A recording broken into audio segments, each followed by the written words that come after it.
किरवा के बात पर उगेलन सूरज माल जाके झुके। टाइम ओवर होता, गला भी लगता मामा। किरवा के बात पर उगेलन सूरज माल जाके झुके।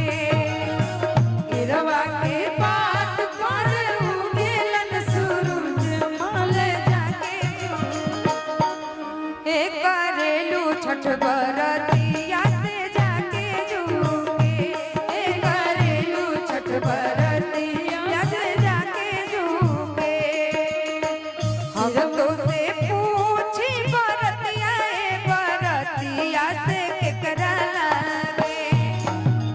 हम तो से पूछी बरतिया बरतिया से केकरा लागे। करेलू छठ बरतिया से केकरा लागे। करेलू छठ बरतिया से केकरा लागे।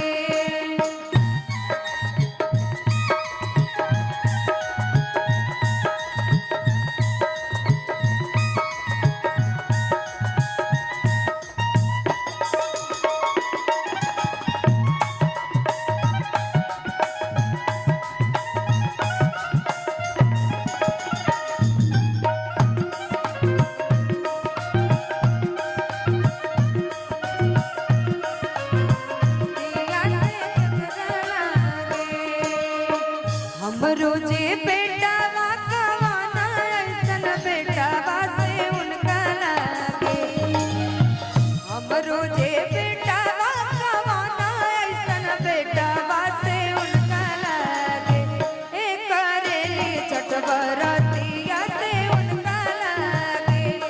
करेली छठ बरतिया से उनका लागे।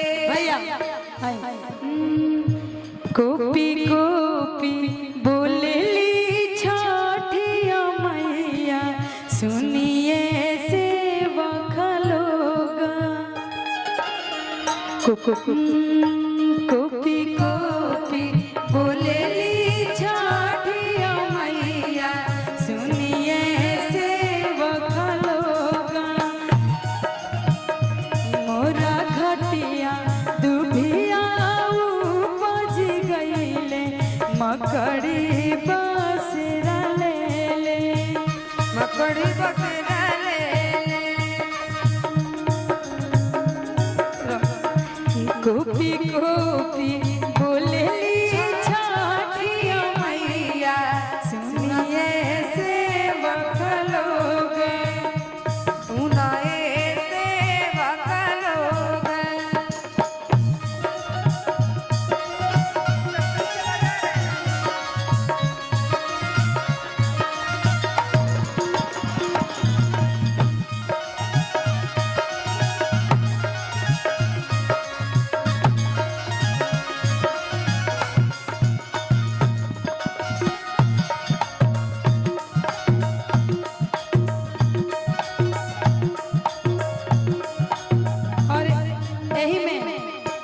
छठी माई के करा तू बरतिया भोरा में 4 बजे।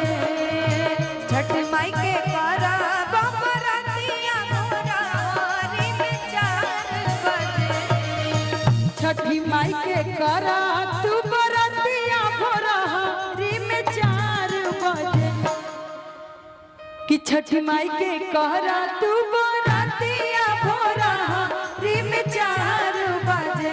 देवरू लेके चाहिए, देवरू लेके चाहिए माथ पगहरिया भोरा में 4 बजे।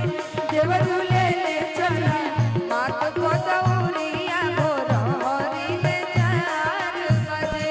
देवरू लेके चलिए माथ पगहरिया भोरा में 4 बजे। देवरू ले चला माथ पगहरिया भोरा में 4 बजे। भैया थोड़ा सा रुआई मंच के सामने। कौन गीत के रूप फरमाइश के लिए